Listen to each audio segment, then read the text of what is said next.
20 साल की एक लड़की जिसने जीते हैं एक महीने में 5 गोल्ड मेडल, जिसका कभी कोई सपना नहीं था कि वोग, फेमिना इन सारी मैगजीन के फ्रंट पेज पे आने का, लेकिन फिर भी उन्होंने अपनी जगह बनाई है। तो हम बात करने जा रहे हैं हिमा दास के बारे में, जिनको अभी हाल ही में आसाम के अंदर डीएसपी की पोस्ट पे अपॉइंट किया गया है। हिमा दास की अगर हम करियर की बात करें तो सबसे पहले हमें ये पता होना चाहिए कि इनकी बर्थ कहाँ पर हुई और कब हुई। तो इनका जो जन्म होता है वो 2 जनवरी 2002 में होता है, ध्यांग नाम के एक गांव में। इसीलिए इनको हम लोग ध्यांग एक्सप्रेस के नाम से भी जानते हैं।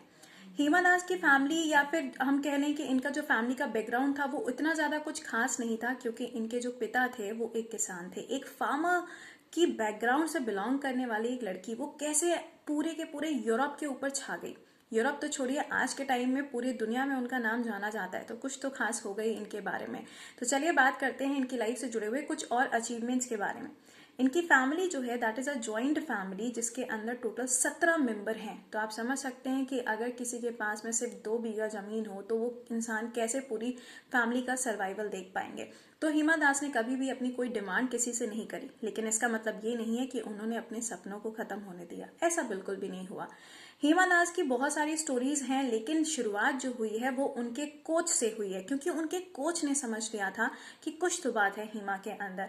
तो निपुण दास जो थे इनके कोच, जिन्होंने शुरुआत तो करी थी इनके साथ में, लेकिन फिर भी बीच में बहुत सारी मुसीबतें देखने को मिली।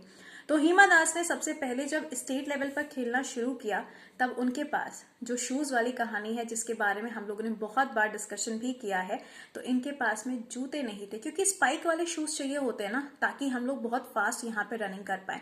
तो इनके पास में वो स्पाइक वाले शूज भी नहीं थे, तो फिर ये कैसे रनिंग कर पाती। तो इन्होंने नॉर्मल जूते पहन के रनिंग करी थी एंड वहां पे इन्होंने जीत हासिल करी थी। इन्होंने अपनी शुरुआत करी थी 200 मीटर रेस से, लेकिन धीरे धीरे करके वो इन्होंने 400 मीटर की रेस में भी बदल दिया।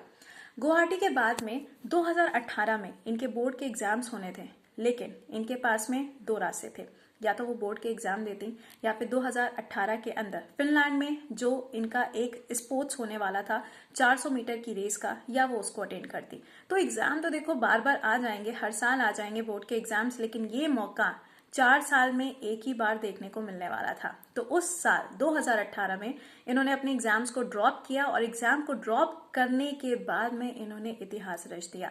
जी हाँ, बिल्कुल। फिनलैंड के अंदर जो यहाँ पे मैचेस हुए थे, उसमें 400 मीटर की रेस में हिमा दास ने गोल्ड मेडल जीता था। लेकिन इनकी कहानी यहीं खत्म नहीं होती, क्योंकि 2019 में यूरोप के अंदर एक ही महीने में 5 गोल्ड मेडल जीतना कोई छोटी मोटी बात नहीं थी। तो उसके बाद में इनका जो करियर है वो धीरे धीरे और भी ज्यादा ऊंचाइयों पे चलता चला गया। लेकिन अगर हम इनकी बात करें तो आज प्रेजेंट टाइम में इनको डीएसपी जो बनाया गया है, एक्चुअली हिमा दास की माँ का सपना था कि वो पुलिस में जाएं। तो इन्होंने एक बार इस चीज का जिक्र किया था, और आसाम ने इनको इसी पोस्ट के साथ में नवाजा भी है। तो हिमा दास की कहानी यहाँ पे खत्म तो होगी, लेकिन फिर भी आपको ये बता दें कि अभी इनका जो मेन एम है, जो इनका मेन ऑब्जेक्टिव है, वो क्या है, that is qualify for the Olympics. यानी कि अभी ये ओलंपिक्स के लिए क्वालिफाई करना चाहती हैं, लेकिन ओलंपिक में क्वालिफाई करना इतना कुछ आसान नहीं है, क्योंकि वहां के जो आप अगर देखेंगे ना, जैसे 200 मीटर्स है या 400 मीटर्स है, तो उसके कुछ अलग अलग क्राइटेरियाज होते हैं।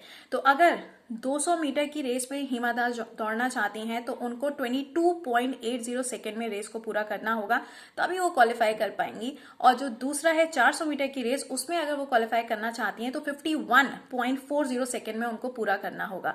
तो ये उनके लिए एक बहुत बड़ा चैलेंज है, लेकिन हम सभी लोग जानते हैं कि जहां पे चाह होती है वहां पे राह होती है। तो हम सभी लोग उनको विश करते हैं all the very best for the upcoming Olympics की वो क्वालिफाई कर पाए। लेकिन आपको मालूम भी होना चाहिए कि जिसके अंदर ये जज्बात, मतलब ये जो एक पैशन होता है ना, ये पैशन अगर आपके अंदर भी है तो आप भी किसी भी चीज को अचीव कर सकते हैं। तो हमें हर एक व्यक्ति से कुछ ना कुछ अच्छी चीजें जरूर सीखनी चाहिए, और वही सीख यहाँ पर हिमा दास हमें दे के जाती हैं। क्योंकि अगर हम एज की बात कर लें तो एज मैटर नहीं करती, लेकिन हाँ, इंसान ने अपनी लाइफ में जो चीजें फेस करी होती हैं वो कहीं ना कहीं बहुत ज्यादा एक्सपीरियंस देके जाती हैं। तो हिमा दास को तो ऑल द बेस्ट है ही, लेकिन साथ में आप सबको भी all the very best for your upcoming examinations.